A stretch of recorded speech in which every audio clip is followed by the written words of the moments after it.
Hi,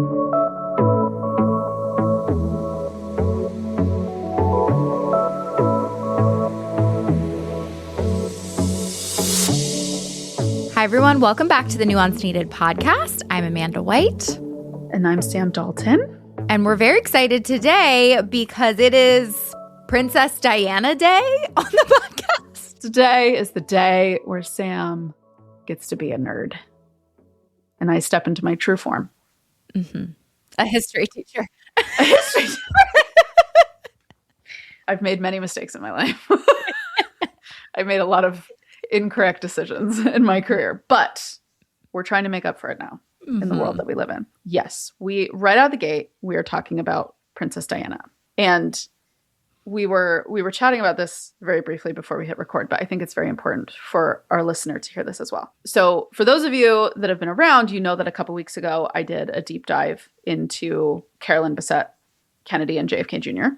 And that was a really good episode. That's an episode I'm really proud of. So go back and listen to it if you haven't. Just talking about the dynamic of their relationship, the trauma that's within the Kennedy family and how Carolyn got caught up in that. And so the reason why Diana felt like a natural jump for me, if we're, starting to do these more deep dive episodes about different topics, is because the fascinating thing about Carolyn Bessette and Diana is Carolyn Bessette attended Diana's funeral. Yep. I know that insane. from the show. Yeah. Yeah. And she attended. Oh, wait, no, in the show. No, they didn't do that in the show.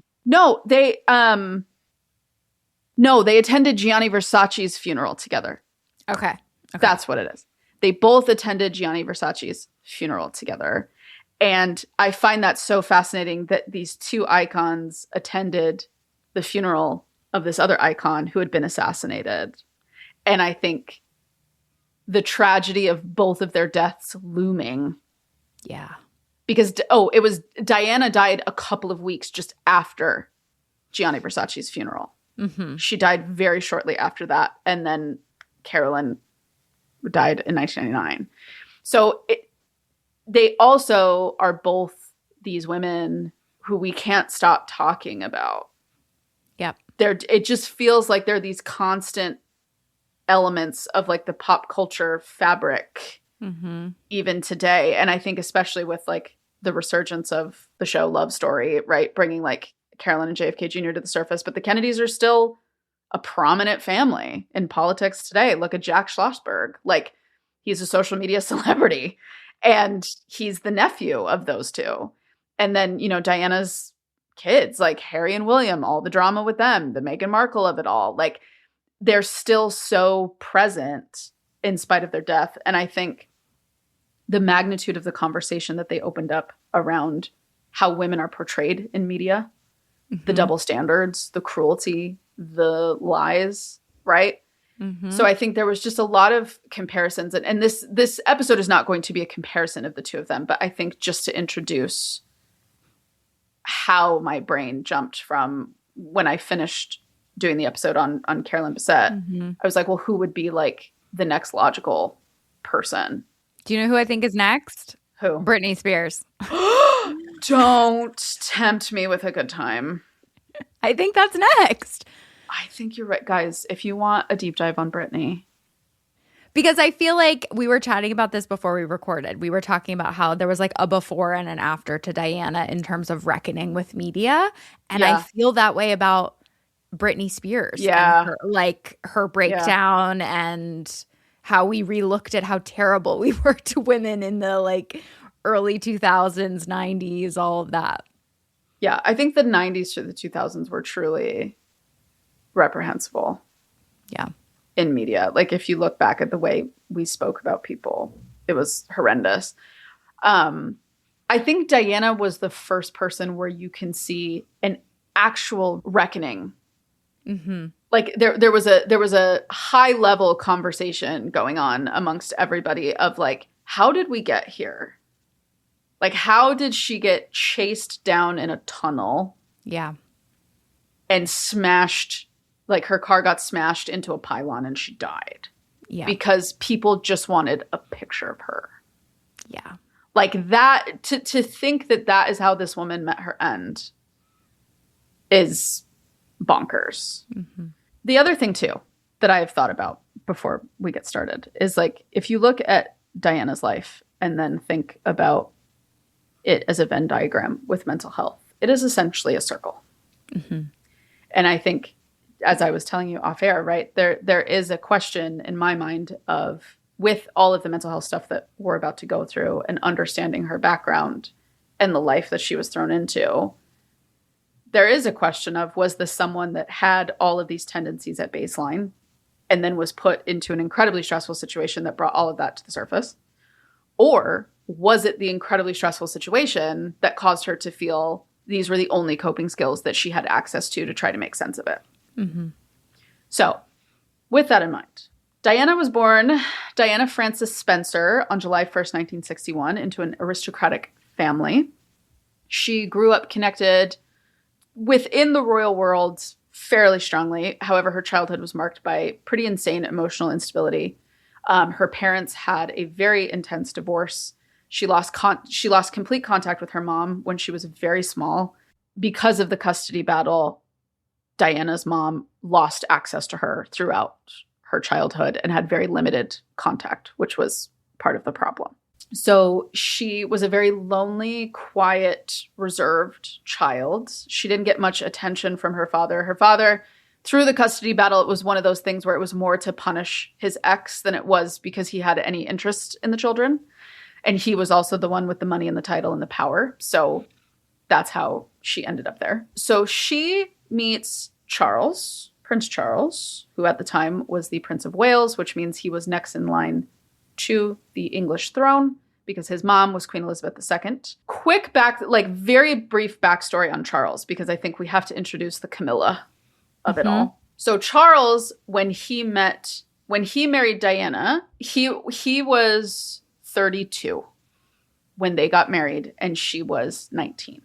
Oof. And wasn't she like 16 when they met? She was 18, I believe. Okay. When they met. So there's a 13-year age gap between Diana and Charles, which is already massive. And the other issue was they hardly spent time with each other before they got married. Mm-hmm. And Charles, up until that point, had actually been, and understandably so, like quite a playboy. Mm-hmm. He had dated a bunch of different women throughout his 20s. It was, he was like the bachelor of the time. And in the 70s and the 80s, it was pretty unheard of for somebody in that position to be still unmarried by the time they got to their 30s. Mm-hmm. And part of the issue was he met Camilla, Camilla Bowles Parker, and he fell in love with her. He was legitimately in love with Camilla, and he wanted to marry her. And they said absolutely not, because she's just an average Joe. Mm. She was just a normal person, and they wouldn't let him marry her. And Camilla was devastated by this, and Charles was as well. But he had this, this persistent belief that he lived for the crown, right? And if you've seen the show, The Crown, you can get a glimpse of what that level of responsibility and self-sacrifice looks like. Doesn't matter how toxic it is. Doesn't matter how damaging it is, right? It's this idea of like, my role in life is to uphold this institution, right? That is my responsibility while I am alive, is to keep this institution moving. What I want doesn't factor into that. It's what's best for the crown. Not even the royal family. It's what's best for the crown. And so what he was starting to realize was he was going to have to marry somebody of some type of aristocratic background in order to fit this role. Mm-hmm. So Diana, who is very young, she was a kindergarten teacher at the time they met. She just kind of gets chosen because she's young and she's pretty, and they met a handful of times and they seemed to get along. And she was basically alone through the entirety of the wedding planning process. Mm. And the other thing that's interesting, if you see the interview that they give when they get engaged, they're asked isn't this so exciting? Like, you're so in love. Like, this must be what a fairy tale to be in love like this. And Charles literally says, yeah, whatever that means. Ooh. So it was clear from the get-go he had no interest in her. I think he cared for her, I think, to be fair. Like, I don't think he was just like a completely heartless monster. Yeah. But I think also it was a business decision. Like, I have to get married. I have to have a kid. She's very young. She's pretty. You know, she has the right bloodline. So he immediately carries on his connection with Camilla. And their connection carried on throughout the entirety of their marriage. And Diana was very aware of that. While they're married, it is rocky on its best day. They have Prince William, who is their oldest child, and then they have Prince Harry shortly after. And they try to make it work. Doesn't work. Obviously, they get divorced in 1994. She goes off trying to live her own life, but she thought getting divorced would make her life more peaceful, when in fact it actually made it worse. And she lost the HRH title through the divorce. So she lost, the HRH is Her Royal Highness. So, or His Royal Highness. So when you have the HRH title, you're entitled to certain royal protections. She lost access to that. She lost access to royal security in the divorce, which a lot of people think is what contributed to the issue with the paparazzi and the level of exposure that she had, because she had like private security teams, but not like the level of security teams that you see people have today. And so in 1997, she began to date Dodi Fayed, who was the son of the guy that owns Harrods department store, an insanely wealthy dude. And while she's on vacation in Paris, she's killed in a car crash that has been broken down and ripped apart a million times over, and I will not get into it. But the high level concern with the car crash is they believe her driver was drunk. They think he had been drinking while waiting for them to finish dinner at the hotel that they were at, which caused him to drive more erratically. However, they were being hounded by paparazzi on bikes. And they had initially tried to leave through the back door, but someone had tipped off the paparazzi, and the paparazzi were waiting in the back for them. And were like driving up against the car and were almost bumping into the car. And so when they went into the tunnel, they ran into one of the pylons and spun out, and the car got crushed. And she died later on at the hospital. And just wanted to give that like high level overview of her life. Amanda, what questions do you have so far? Thoughts, concerns, feelings? I mean, I knew most of this. I didn't know about the drunk driver. That's interesting. I think what I think about with Diana is just how, and I think we'll get into it, I think she just was treated as such a problem. And I think that it does, like, I know we said this isn't, meant to compare her and Carolyn, but there are just so many similarities, I think, especially in sort of like the cavalier way that Charles, I think, handled Diana and stuff like that, of just like, you are the problem, why can't you get with the program?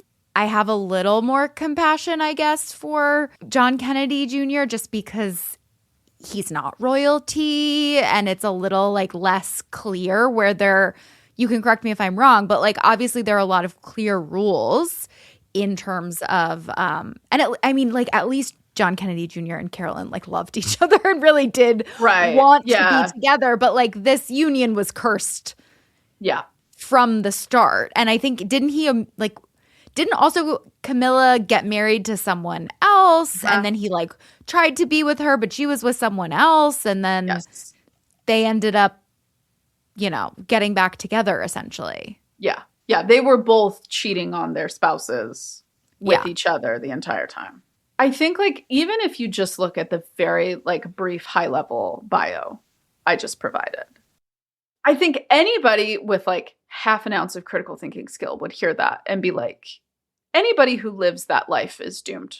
Even like imagine from the moment you get married, you know that your husband is in love with somebody else. And you're a placeholder. Yes. And your whole job is to provide an heir and a spare. Yeah. It is really gross the way that's talked about. Like, it's disgusting. It's absolutely disgusting. You're a cow. You're a cow. Like you're a farm animal that's being raised for breeding, and that is all you are good for. And after that, you're just this nuisance that we don't know what to do with. I can't even imagine, because I wanted to be pregnant. I wanted a child. I have none of that history. And I already felt very used during pregnancy. Like, it is such a phenomenon of the baby is everything and the mom is neglected that I can't even imagine the level of truly you are the vessel that is just trying to pass on someone's DNA gives me chills. Yeah, it's awful. And to think of, like, imagine going through that from the years of like 19 to 22. Yeah. So young. So young, so fragile. We all are at that age. That's the whole point of it. And also from like the mental illness perspective, we know that the stress of young adulthood is more often than not what brings on severe mental illness. The stress of adjusting to that, you're moving out of your home, you're needing to find a job, you're needing to be independent financially, like all these sorts of things. So even in normal, typical circumstances, this is an incredibly stressful time, let alone what she was thrown into. And she spoke about how like she would go to her like wedding dress fittings by herself. Yeah. Like there was nobody there with her, even just for that. Like for this moment that should be incredibly exciting and, you know, joyful and meaningful. And she was just there by herself. And you know, the dress designer said that she often like didn't know what to do. And she would kind of ask like, do you think this works? And like, what do you think? Like she was just so unsure and shy. And I just find that like such a tragedy to think of, like thinking of how fragile I was at 19 and knowing you're getting married and like the entire world, like I think 2 billion people watched their wedding. Yeah. Which is insane. I can't fathom planning for a wedding like that and doing it by myself at 19. I know, without even your mom. Oh my God. Yeah. So much of what we understand about Diana's mental health comes from two things. One, observation. And then two, she did multiple tell-all interviews following the divorce. And there was a massive interview that she did shortly before she died that nobody knew that she was doing until it aired on the BBC with Martin Bashir, who was a famous BBC journalist at the time. And that is where she really dove into her experience and really, like, for the first time, verbalized this idea of, like, I am a public figure whose mind, like, shattered as a result of the life that I was living through. Yep. And so she talks about her bulimia nervosa. And so she had intense cycles of binging and purging. That was how she coped with the early part of the marriage, as she started to realize very quickly that this was not going to be what she thought it was. And she was often left alone in Buckingham Palace for weeks at a time. She didn't know where Charles was. He wouldn't check in with her. He had a separate residence called Highgrove, which is where he would go to meet with Camilla and hang out with his friends. And he said it was because he struggled to relate to her. And it's like, well, yeah, because you were 32. Why did you pick her then? Exactly. Why would you pick a 19-year-old? Like, I have, like, as a woman who's dating, thinking of, like, God forbid, the idea of being with a guy that's 13 years younger than me. What am I going to talk with a 22-year-old about? Like, that is a massive span of life that hasn't been lived and has been lived. And, like, it feels so unfair to put that on her of, like, well, I can't relate to her. So, like, why am I going to be around her? Yeah. Also, like, make some effort. Like, try. Like just if you don't feel like you can relate to her, you should try to find things in common. Exactly. With your spouse. Right. Like, maybe you should, like, but also it's like, have you ever had to do anything hard? No. With much effort that you didn't want to do? Probably not. This is a really fascinating story that she shares. She describes the start of her bulimia began when, after their engagement, Prince Charles in 1981 put his arm around her, and this is her quote. "My husband put his hand on my waistline and said, 'Oh, a bit chubby here, aren't we?' And that triggered something in me." I just have such like visceral responses to this because I watched The Crown and I just, whatever that actor is who plays Charles so Josh well. O'Connor? Yes. Josh O'Connor? Yeah. Yes. He does such a good job of capturing, I think, the content that Charles has for Diana. Right. Well, and that's the thing, like thinking of him, it's this weird world of like, of course he was bitter towards her. Also, that actor is so much more attractive than the actual Charles, too, which is so funny to me. He's so much hotter. Charles is so ugly. I know. Anyway, we don't want to comment on people's bodies, but regardless. We're sorry. Looks are looks, guys. Like, anyway. So, yeah, if Charles had been a private person, he would not have been sought after the way he was, being the most eligible bachelor in the world. So let's just all speak truth to power here. However, to like introduce the nuance to his situation, right? Like he is in love with somebody else. Yeah. Who he can't be with. He was on the phone with Camilla the night before they got married. If I put myself in that position, it's like, yeah, that's horrific. But also then have a backbone and stand up to your parents. Or give up the crown then. Yeah. Sorry, these are the options. Yeah. Anne would have been a better choice. His sister Anne, who was next in line, would have been a better choice. So Diana goes on to state that she had bulimia for a number of years, and she titled it her secret disease. And she said it was the thing that she would engage with anytime she felt overwhelmed, or that she directly related it to the loss of control that she felt in her life, where she felt she had no say in what she did or didn't do. She could not control the media narratives that were written about her. The palace did not protect her. And the palace, and when I say the palace, I mean the support staff that work to support the royal family and manage everything about the crown. So think of the palace as almost like a corporation, right? Like when I'm talking about the palace, I'm talking about their communications department, their HR department, like their staffing department. Every single member of the royal family gets a private secretary, which is essentially their manager. And they all like communicate with each other about each other's like problems. Yeah. So there's like this built-in distance from each other when they all start to become more public figures. And so she had a huge problem with the palace staff because they all like basically didn't care about her. Like they ignored her. They didn't pay a lot of attention to her. Anytime she would try to bring up a concern, nobody would really say anything about it, and they didn't really care. And they would just kind of like, there was this attitude of, look what you got, right? Like, look what you now have. You can just go sail off into the sunset and nobody cares. And that's just not true of anybody. Like, nobody wants to just be alone all the time. Like, that's a recipe for disaster. So, Amanda, with your experience with eating disorders, what are your thoughts with this? Kind of looking at her situation. I mean, the first thing that comes to my mind is I think that I give her a lot of props for being honest about bulimia specifically.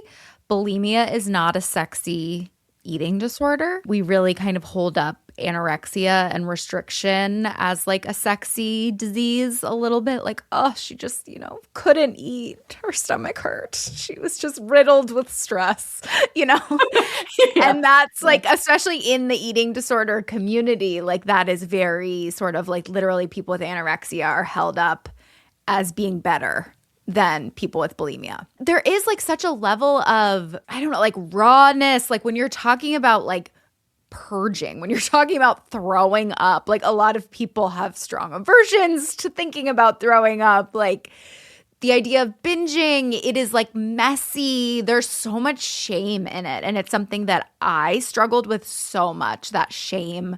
I never thought I would ever like publicly talk about it because of all of that. And a lot of times it like, I don't know, especially when you're talking about it, like other people are picturing what you're doing.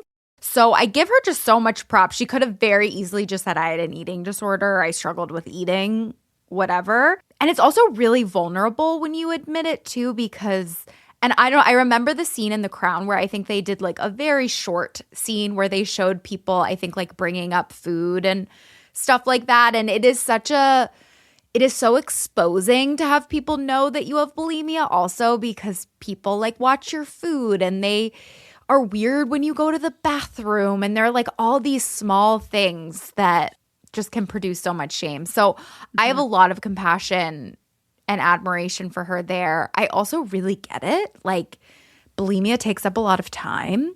It is sort of like an activity. Like, you kind of like create a problem and then solve your own problem.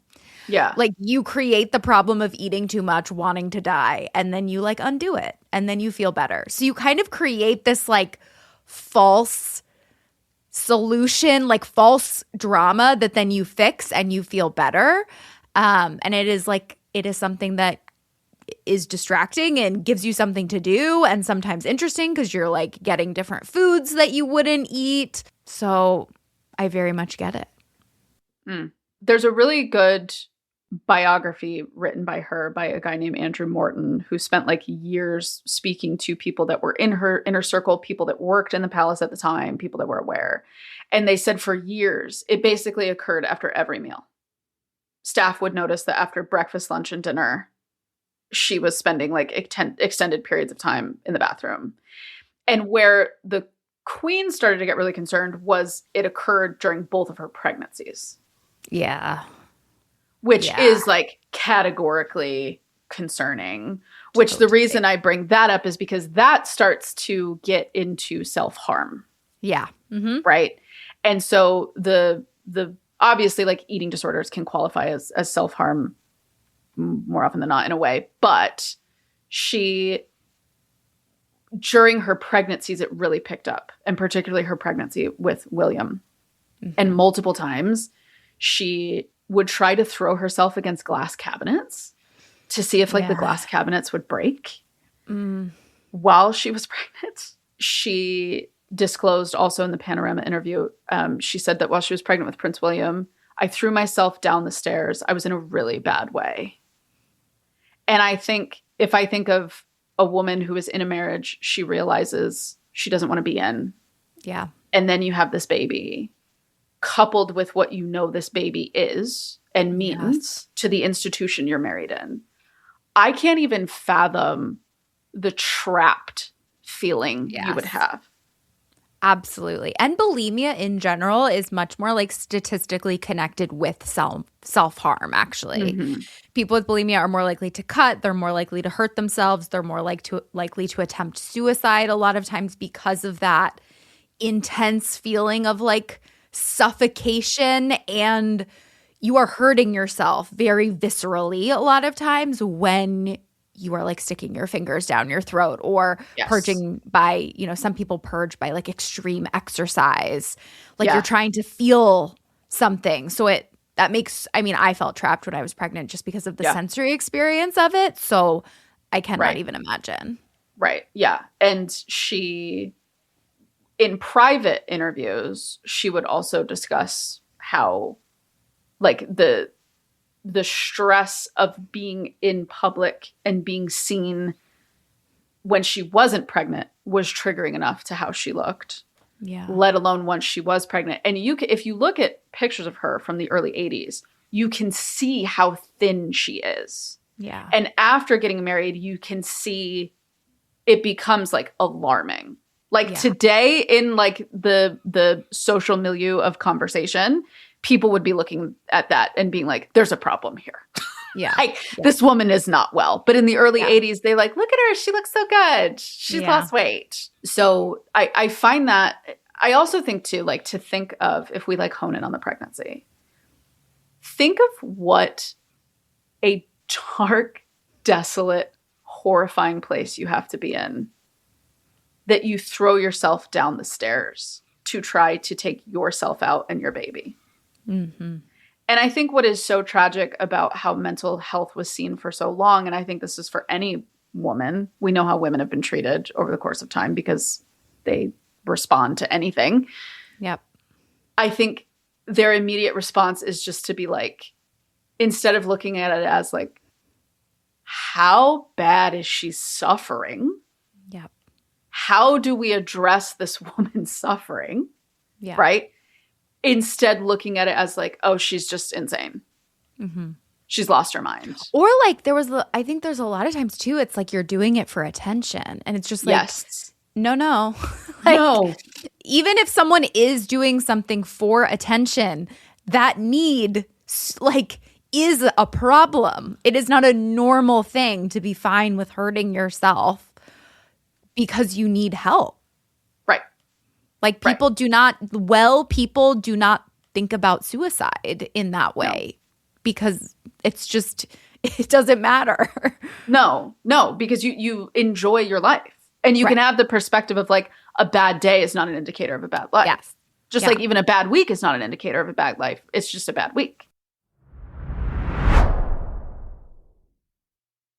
All right, everybody. We are officially almost upon the first summer vacation kickoff of Memorial Day weekend, which I know it's insane. I've been doing the stereotypical, like, can you believe it's almost Memorial Day? I feel like you have to do that every time a holiday is approaching. But with that said, the reason I am talking to you about this is because I have the most perfect outfit for you to have to kick off your relaxing, chill summer vacations. The brushed bamboo jogger set and the lake house clogs from Cozy Earth will change your life. This is the most perfect travel combo. I myself am going on a road trip for Memorial Day. I'm very excited about that. And this is the outfit I'm going to be wearing in the car and also at night when we are just hanging out around the fire pit at the Airbnb. I am so excited. I cannot wait. The quality of Cozy Earth always absolutely blows my mind. And the thing that I absolutely love about Cozy Earth is two things. One, you get a 100-night trial. You get to try it for 100 nights and you get to return it. Okay? Then you get a 10-year warranty on every product. It is absolutely incredible. And that is how much they believe in the product that they are giving to you. So this Memorial Day, give yourself the kind of comfort that lives with you all day, not just the moment you get home. Cozy Earth's brushed bamboo jogger set and lake house clogs are designed to keep you cozy, comfortable, and actually relaxed all season long because comfort lives here. Head to CozyEarth.com and use my code NUANCE, that's NUANCE, for up to 30% off, but only for a limited time. This exclusive offer runs from May 18th through June 1st only, so don't wait. That's code NUANCE, NUANCE, at CozyEarth.com for up to 30% off. And if you see a post-purchase survey, mention that you heard about Cozy Earth right here.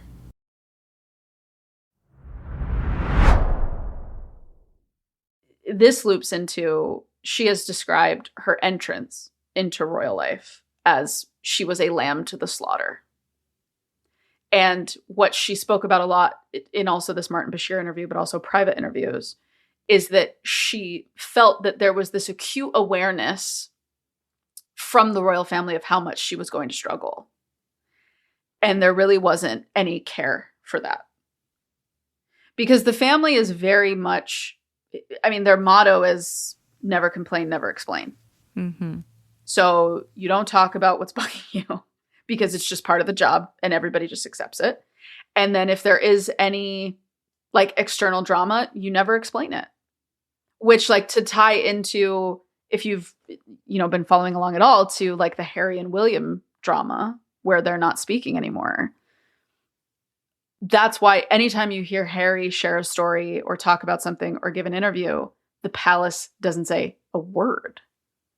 Because they never respond to those kinds of things. They just let it live. Well, it makes me think too of, like the stories that Meghan has shared about her struggling with like suicidality and things like that. And she was a fully formed adult, consenting woman in love with a very supportive husband who had a very strong sense of self and still struggled that much.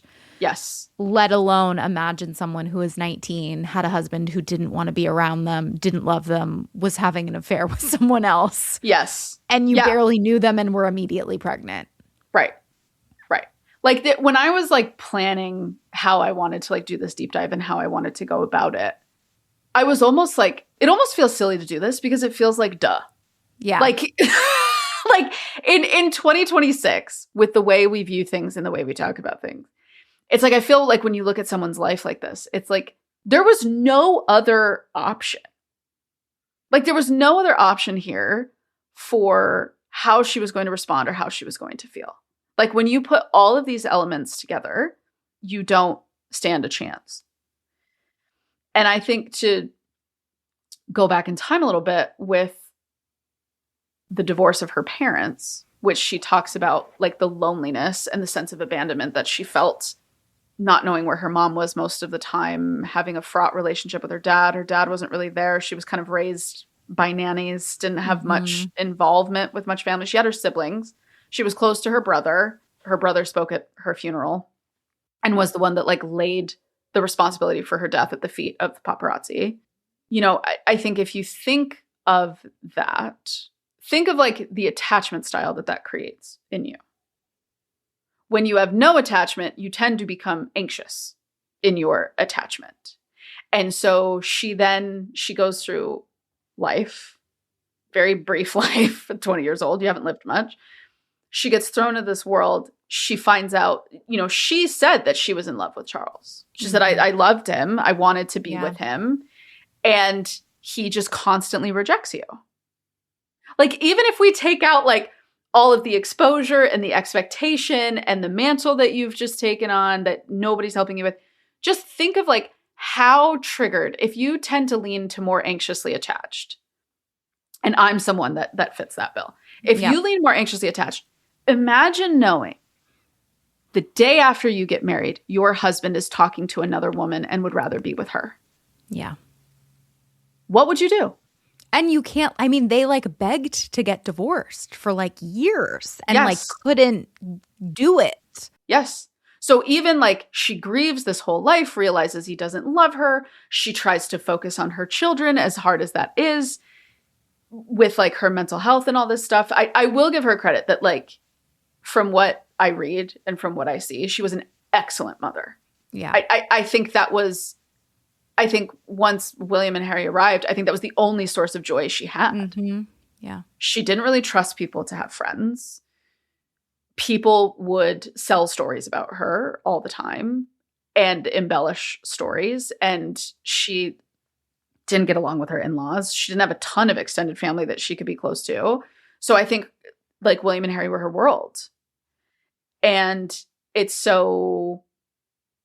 there's just like so much like tragedy wrapped up in this poor woman like just wanted to be loved. And I think that's what you see like throughout this whole thing. Like even in her childhood, she just wanted to be loved and she didn't get that. She was alone in a massive house, then goes to school, gets tutored, then tries to get a job, tries to live a life. She had like a little apartment in London. Mm-hmm. And the second she gains a little bit of freedom, she gets engaged to Prince Charles. Yep. Thinking that she's in love, she's landed this great guy, she's happy. No. And she would be compared to Camilla all the time in the press because it was an open secret.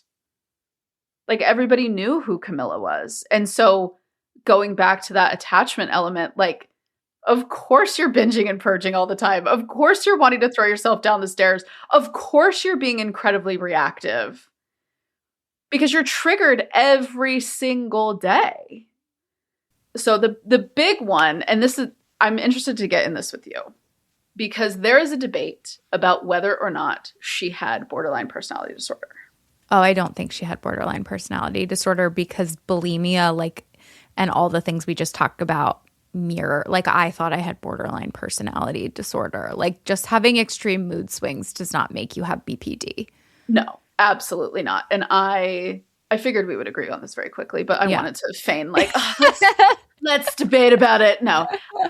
To me, like when I was reading about this aspect of it, the idea of the BPD, which I like, when I was in the emergency room, there were a couple friends I had on the team that I worked on that were like also kind of like royal nerds, and we would talk about it. And I had a couple coworkers that were like, no, she's totally borderline. First of all, I think now with many more years of experience under my belt, and I think an understanding of, you know, kind of being more in tune to cultural issues and, you know, the pop culture moments. She was just having a normal reaction to an abnormal situation. Yeah. We just use BPD as this easy write-off for any woman that we can't really figure out what's wrong with. Right. Yeah, we just throw a label at it, say we broad stroke it. That's the entirety of the problem. It's that simple. Goodbye. Yep. And I think that is like so minimizing to a woman's experience in general, but I think to this woman's particular experience. I think it is so unfair to say, oh, well, she was just reacting this way because she was the problem. It's like, well, no, why are we completely ignoring the entirety of the structure that she was living in and under? Like, I just think it's so silly and short-sighted to say, oh, like, you know, she had these traits because it was borderline personality disorder, and that was why she reacted the way she did, because she had this borderline personality disorder. And also, this is all in retrospect. There was never a formal diagnosis of this. These are people just like armchair quarterbacking her life. Yeah. I just have such a pet peeve with people who use the BPD diagnosis as like who don't understand just the difference between like it does it just because someone's life is chaotic or they sort of engage in like chaotic like behavior or they seem out of control or they seem like they have mood swings doesn't mean that that's the diagnosis. Like lots of things that are around like are in the self like harm area, whether that is addiction, whether it's eating disorders, whether it is like literal cutting, mimic a lot of times these like symptoms of it just because it can create like chaotic self-harming sort of behavior. And I think anyone who is cornered, which essentially is what her life was and is trapped in that way, is going to seek a way to find some semblance of control any way they can. And invariably, they will try multiple different things. But that doesn't mean someone has BPD. No. But of course, who are the people that we're talking about whether or not she has BPD? Dudes. Yeah. And I'm sure the royal family too, because it is much easier rather than taking any accountability or recognizing your part you played in a situation to just say this person like is mentally ill and that is why they are this way. Well, and an interesting element, like if we hone back in on like her marriage between her and Charles, I always find it fascinating how when a woman has a really intense reaction in a fight or a disagreement or lashes out, we hone in on that and go, well, why couldn't she stay calm? Why couldn't she this? Okay, I want you to be in a frame of mind where you know your husband has been having an open affair that he has been flaunting in your face that you have known about for the entirety of your marriage. And the whole world knows. So they're like basically making fun of you. Yes. And the world is making fun of you and comparing you to this person. And you see them at events together. You wouldn't lose your shit behind closed doors? Like I think this is something that I'm like really passionate about, even in my own clinical work, is I feel like so many times we are so quick to say like, oh, this behavior has this particular title or name. Yeah. And it's like, no, this behavior is a woman has been pushed to her edge. Yeah. And we can have a debate about like, okay, maybe there's a world where we could have been more regulated or we could have excused ourselves. But I think this ties into like the therapy speak of it all, that I think that is so humanly impossible to think that we could ever get to a space where we would be so self-actualized and so self-regulated that we wouldn't lose our mind in particular situations. I'm not normalizing hurting other people. I'm not normalizing like toxic behavior. But I think if we look at Diana's life, I don't understand how else this woman was supposed to be reacting to the life that she was forced to live. Well, this also really gets into, for me, this topic is like, I feel like a couple years ago when like the holistic psychologist was becoming like very popular and we were like overly leaning into teaching people about like how to regulate your emotions. And we kind of took this turn, and a lot of like these self-help spiritual gurus were very into like being calm is everything. Being regulated is everything. And it is a sign that you are like more healed than other people, the more regulated you are, especially during like we were having conversations about like racism and things like that with no understanding of the fact that if someone is directly impacted by things like that, they're going to have a different reaction than someone who is sitting on their high horse and imagining what it might be like. But I bring all of this up because I think it is this, I think we forget sometimes that you are going to, like, you're not going to be happy all the time. You're not going to be regulated all the time. Like, being perfectly regulated is not a mental health goal. Like, the mental health goal, therapy, being a healthy, well person is being able to like handle stressors and being able to bounce back and being able to be like flexible in those situations, not being a robot. And I think sometimes we really act like that should be the goal, is just being like so level that you are basically a robot. It's been honestly like, to open up on a personal level, I think it's why I've been struggling with like my own content creation lately. Because I'm so sick of this constant narrative that's on social media of like how to be calm, how to be this, how to be that. I'm like, why are we so obsessed with nonchalance? Yeah. Like, why are we so afraid to show that we care? And I think we're not, and I'm not talking about like showing that we care through like obsessive behaviors or like it's okay to be a stalker or let's normalize like romantasy novel weirdness in like day-to-day life. Yeah. But also like, it's exactly as you said, people are not understanding that life is volatile. Life is volatile when things are really good, and life is volatile when things are really hard. And we are not setting people up for success in understanding that experiencing that type of emotional volatility does not mean that something is innately or inherently wrong with you. Well, we really hold people up on pedestals who are like super calm and level as though they're better than other people. And I think that, like, I think if we look at dating, I think this is the problem in dating, is people are so afraid to show that they care because they're afraid that someone's going to think that they're toxic or they're clingy or they're needy, right? And so we just kind of encourage this, like, distance that then gets put to, like, oh, I'm just, like, really trying to, like, stay calm right now. And it's like, but calm doesn't necessarily mean there's an absence of feeling. Like, like to be calm in some instances, I would be concerned that you've now become avoidant. Yeah. Like, I don't want to see that you're calm when your partner has like caused you harm or upset you. Like, you're allowed to feel frustrated at that. What we want is like, I need to step away and go lose my shit for a second because I don't want to lose my shit in front of you. Right? Like, that is like honest emotional coping. Of like, I need a minute. Can we circle back in like 20? Right? That is actual coping. Not saying like, I have to sit here and figure out how to like not feel any of this in order to engage in this relationship. Yeah. I think we set ourselves up for failure when we're always trying to be perfectly level. It's just not realistic.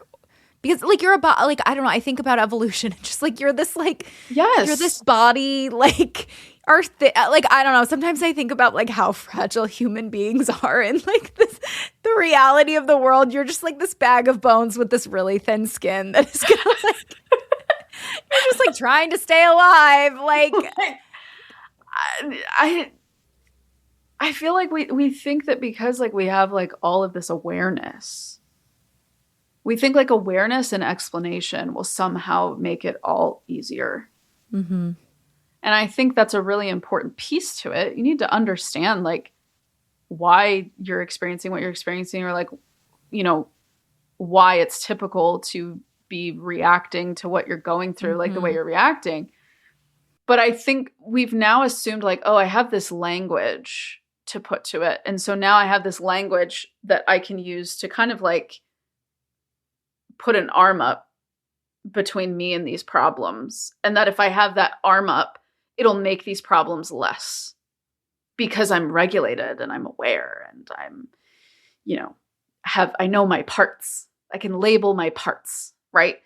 And it's like, but that's only half of the work. You have to be able to take that and learn how to sit in it. And I think when I like kind of look at, and honestly, Diana's life is something that could earn like a limited podcast series all on its own. That could probably be like 10 to 15 episodes. Like there's so much there. And, you know, if this has been interesting to you, I would absolutely encourage you to like go off and read more because there's like endless anecdotes and stories. And I had to stay high level to try to keep this at a relatively decent time for all of you. But I think what I found so fascinating about just kind of these few points that we've talked about is she was trying to be honest about what she was feeling throughout her whole life. And I think like the part that I want to end with is like this concept of identity and the way she lived her identity, which was, I think she was caught between these two spaces, which was this royal role that she was supposed to have and be, which this royal role is one of detachment. It's one of, you're a symbol, you represent something, you're not really a person, you're just meant to be there to be seen, and that to be seen is to be believed. And that was the Queen's motto that she had, like, people have to see me to believe me, but they don't need to know me. Yeah. They don't want to know me. They shouldn't know right? you. They shouldn't. They don't want you to know. They don't want right. to know you're a real person. Right. They don't want to know that you're immortal like the rest of us and that you go to the bathroom just like I do. You know, like people don't want to think that of you. But she had this deeply authentic sense of self. And that was in the way she did her charitable work. And it was in the way she showed up at events. And it was the way she showed up on trips. And it was why Charles hated being at events with her. Because she outshone him every single time because of who she was as a person. And I think like for her to be honest about the conflict of those two parts, for lack of a better term, butting up against herself, right? Like wanting to receive the validation that she had done her role correctly, right? Wanting to please these people, this family that she's married into, that she's done it well, but also understanding that to do that means to sacrifice everything about who she is. And that is a devastating tug of war to be involved in. And one that like nobody is going to win in that. Like nobody stands a chance when you feel like to be your authentic self means you have to kill the life that you've married into. But to be involved, you know, like there's no winning. It is just such like a fascinating psychology to me about like royalty. And I don't know, maybe one day we should, because I went to Paris with my mom and I went to Versailles and I like became very obsessed and with like like Marie Antoinette, and just like it's so interesting, this like idea of that not that long ago people literally thought like gods were kings, you know, like that was like the direct line, and it just created such weird behavior and then expectations that then were placed upon other people. And it is just an interesting thing with England, how it like still exists but like doesn't but does, and is this like it's changed a bit over the years, but it is just fascinating because very few countries have a semblance of this anymore that was the direct line still, and like England doesn't. It's just like a fascinating concept of what that does to like the human psyche of people who believed they were descended from God that are still around, even though they don't maybe believe that anymore. I don't know, but it is just fascinating to me. There is a concept, like a philosophical concept that is rooted in religion, which is the idea of foreordination, which I think is what maybe some of modern royal right has morphed into. So foreordination is the idea that we are each given we each have like a specific task and purpose in this life.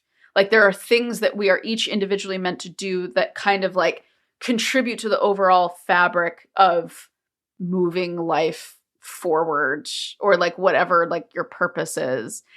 And so I know in like royal circles, there is this little bit of an idea. It's like, well, I'm not a god, right? I'm not a living god, but I'm chosen for this role.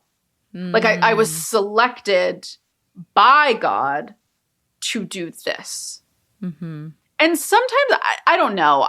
We've had long conversations about my spiritual belief system, and I think it's an join us concept. on Substack. Yeah, well, we get weird. We get weird over there, and it's really fun.